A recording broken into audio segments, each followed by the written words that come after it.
নমস্কাৰ মৰমৰ ছাত্ৰ-ছাত্ৰীসকল ডিডি আৰ্ট চেনেললৈ তোমালোক সকলোকে স্বাগতম জনাইছো। আজিৰ পৰা আৰম্ভ কৰিবলৈ লৈছো এটা নতুন সিৰিজ, হেয়া হৈছে কাৰেন্ট এফেয়াৰ্স। আজিৰ পৰা ডিডি আৰ্ট চেনেলত প্ৰতি সপ্তাহৰ কাৰেন্ট এফেয়াৰ্স সমূহ এটা ভিডিও যোগে সপ্তাহৰ অন্তত আগবঢ়াম। তোমালোকে সকলোৱে জানা আজিকালি হৈ থকা বিভিন্ন ধৰণৰ কম্পিটিটিভ এক্সাম সমূহ লগতে যিকোনো ধৰণৰ এন্ট্ৰেন্স পৰীক্ষা সমূহত কাৰেন্ট এফেয়াৰ্সৰ গুৰুত্বই হৈছে সৰ্বাধিক। আমি যদি এই ভিডিও সমূহ নিয়মীয়াকৈ চাই গৈ থাকো তেনেহলে তোমালোকে পৰীক্ষাৰ বাবে সাজু হ'ব পাৰিবা। লগতে পৰীক্ষাত আহিব পৰা বিভিন্ন কাৰেন্ট এফেয়াৰ্স সমূহৰ বিষয়ে আগতীয়াকৈ এক ধাৰণা লাভ কৰিব পাৰিবা। আজিৰ ভিডিওটো চোৱাচোন, যদি ভাল পোৱা কমেন্টত জনাবা যাতে মই ভিডিও সমূহ নিয়মীয়া কৰিবৰ কাৰণে সাহস পাওঁ। প্ৰথমতে ওৱান লাইনাৰ কেইটামান মই কাৰেন্ট এফেয়াৰ্স ৰাখিছো। প্ৰথমটো হৈছে IIT মাদ্ৰাজত ভাৰতীয় সেনাৰ এটা গৱেষণা প্ৰতিষ্ঠান মুকলি কৰা হয়। সেই প্ৰতিষ্ঠানটোৰ নাম হৈছে অগ্নিশোধ আৰু ইয়াৰ উদ্দেশ্য হৈছে turning academic research into defence ready technologies. আৰু এই গৱেষণা উদ্বোধন কৰে সেনাৰ মুৰব্বী জেনেৰেল উপেন্দ্ৰ দ্বিবেদী। এতিয়া দ্বিতীয়টো কাৰেন্ট এফেয়াৰ্স চোৱা। পাকিস্তানে জুলাই মাহৰ বাবে ৰাষ্ট্ৰসংঘৰ নিৰাপত্তা পৰিষদৰ বৈঠকত সভাপতিত্ব কৰিব। এতিয়া ৰাষ্ট্ৰসংঘৰ নিৰাপত্তা পৰিষদনো কি সেই সম্পৰ্কে অকমান জানি লোৱা। ৰাষ্ট্ৰসংঘৰ নিৰাপত্তা পৰিষদ হৈছে ৰাষ্ট্ৰসংঘৰ এটা অন্যতম অংগ যিয়ে বিশ্ব শান্তি আৰু সুৰক্ষাৰ হকে কাম কৰে। ৰাষ্ট্ৰসংঘৰ নিৰাপত্তা পৰিষদক ইংৰাজীত ইউনাইটেড নেশ্যনছ সিকিউৰিটি কাউন্সিল বা চমুকৈ UNSC বুলি ধৰা হয়। আৰু এই যে ৰাষ্ট্ৰসংঘৰ নিৰাপত্তা পৰিষদৰ কথা কোৱা হৈছে, ইয়াত কিছুমান স্থায়ী সদস্য ৰাষ্ট্ৰ আছে আৰু কিছুমান অস্থায়ী সদস্য ৰাষ্ট্ৰ আছে। এই ৰাষ্ট্ৰসংঘৰ নিৰাপত্তা পৰিষদত সভাপতিত্ব কৰিবৰ বাবে স্থায়ী সদস্যও হ'ব পাৰে বা অস্থায়ী সদস্য ৰাষ্ট্ৰও হ'ব পাৰে। আৰু সাধাৰণতে প্ৰতি মাহে বেলেগ বেলেগ দেশে সভাপতিত্ব কৰে আৰু জানুৱাৰীৰ পৰা ডিচেম্বৰলৈকে সভাপতিত্ব কৰাৰ যিসমূহ দেশ, এই দেশসমূহক এলফাবেটিকেলি সজাই লোৱা হয়। আৰু তেনেধৰণে জুলাই মাহত এই পাকিস্তানৰ ভাগটো পৰিছে যে নিৰাপত্তা পৰিষদৰ বৈঠকত তেওঁলোকে সভাপতিত্ব কৰিব। এতিয়া ৩ নং কাৰেন্ট এফেয়াৰ্স চোৱা। কেন্দ্ৰীয় মন্ত্ৰী CR পাটিলে আৰম্ভ কৰা ঐক্যবদ্ধ বান পূৰ্বাভাস ব্যৱস্থাটোৰ নাম কি? উত্তৰ হৈছে চি ফ্লাড। কোনখন দেশত ৰাষ্ট্ৰসংঘৰ ভূমি আবদ্ধ উন্নয়নশীল দেশসমূহৰ সন্মিলনৰ আয়োজন কৰা হৈছে? সেয়া হৈছে তুৰ্কমেনিস্তান 5 পৰা 8 আগষ্টৰ ভিতৰত 2025 আৰু ইয়াৰ থিম হৈছে ড্ৰাইভিং প্ৰগ্ৰেছ থ্ৰু পাৰ্টনাৰশ্বিপছ।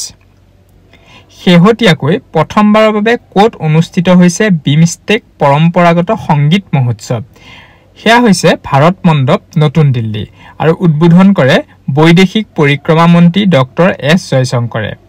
2025 চনৰ এপ্ৰিল মাহত থাইলেণ্ডত অনুষ্ঠিত বিমষ্টেক শীৰ্ষ সন্মিলনত প্ৰথমবাৰৰ বাবে প্ৰধানমন্ত্ৰী নৰেন্দ্ৰ মোদীয়ে এই উৎসৱৰ কথা ঘোষণা কৰিছিল। এতিয়া তোমালোক বহুতেই জানাই বিমষ্টেক কি, তথাপিতো আকৌ এবাৰ ৰিপিট মই কৰিছো যে বিমষ্টেক হৈছে bay of Bengal initiative for multi sectoral technical and economic corporation.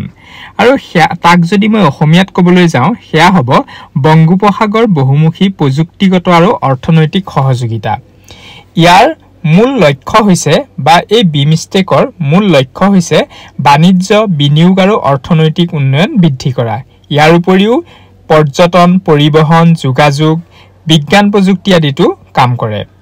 এতিয়া এই বিমষ্টেকৰ সদস্য ৰাষ্ট্ৰ হৈছে 7খন আৰু সেয়া হৈছে আমাৰ বংগোপসাগৰৰ উপসাগৰীয় অঞ্চলসমূহত থকা ৰাষ্ট্ৰসমূহে বাংলাদেশ, ভূটান, ভাৰত, ম্যানমাৰ, নেপাল, শ্ৰীলংকা আৰু থাইলেণ্ড। আৰু এই বিমষ্টেকৰ মুখ্য কাৰ্যালয় আছে বাংলাদেশৰ ঢাকাত আৰু ই প্ৰতিষ্ঠা লাভ কৰিছিলে 1997 চনত। এইবাৰ চোৱা, ৰেলৱে প্ৰটেকশ্যন ফ'ৰ্চ RPFৰ ইতিহাসত প্ৰথমবাৰৰ বাবে কাক সঞ্চালক প্ৰধান হিচাপে নিযুক্তি দিয়া হৈছে? সেয়া হৈছে MS সোণালী মিশ্ৰ IPS।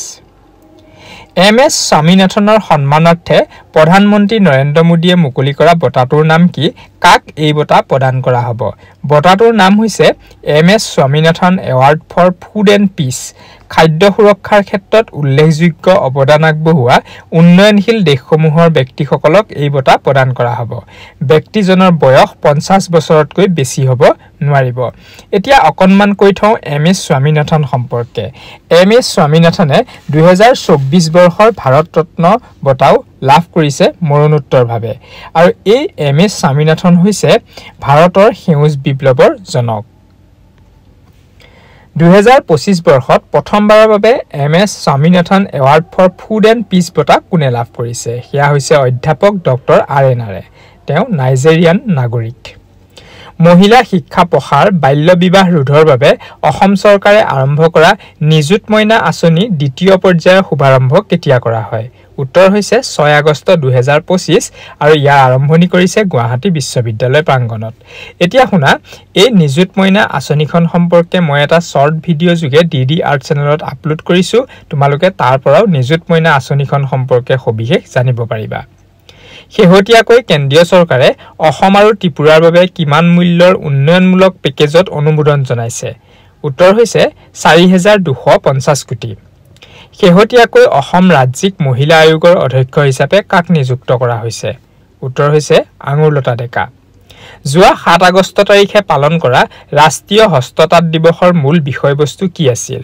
উত্তৰ উইভিং ইনোভেশন ইনটু ট্ৰেডিশন কোনটো মন্ত্ৰণালয়ে হাত অন হুইলছ কেম্পেইন আৰম্ভ কৰিছে মিনিষ্ট্ৰী অফ টেক্সটাইলছ কোনটো মন্ত্ৰণালয়ে আপনা ঘৰ পদক্ষেপ আৰম্ভ কৰিছে উত্তৰ হৈছে ministry of petroleum and natural gas ইয়াৰ উদ্দেশ্যটো হৈছে to provide comfortable and hygienic resting spaces for truckers across major highways in the country এছিয়াৰ আটাইতকৈ দীঘলীয়া মালবাহী ৰেলখনৰ ট্ৰায়েল ৰান সফলতাৰে চলাই নতুন অভিলেখ গঢ়িলে ভাৰতীয় ৰেলৱে ৰেলখনৰ নাম কি আৰু দৈৰ্ঘ্য কিমান উত্তৰ ৰেলখনৰ নাম হৈছে ৰুদ্ৰাষ্ট 4.5 কিলোমিটাৰ দৈৰ্ঘ্যৰ ৰেল আৰু কেইটামান গুৰুত্বপূৰ্ণ তথ্য মনত ৰাখিলে ভাল হ'ব 7 আগষ্ট 2025 তাৰিখে উপকূলীয় জাহাজ বিধেয়ক 2025 গৃহীত হয় 9খন উপকূলীয় ৰাজ্য আৰু 4খন কেন্দ্ৰীয় শাসিত অঞ্চল সামৰি ভাৰতৰ 11098 কিলোমিটাৰ দৈৰ্ঘ্যৰ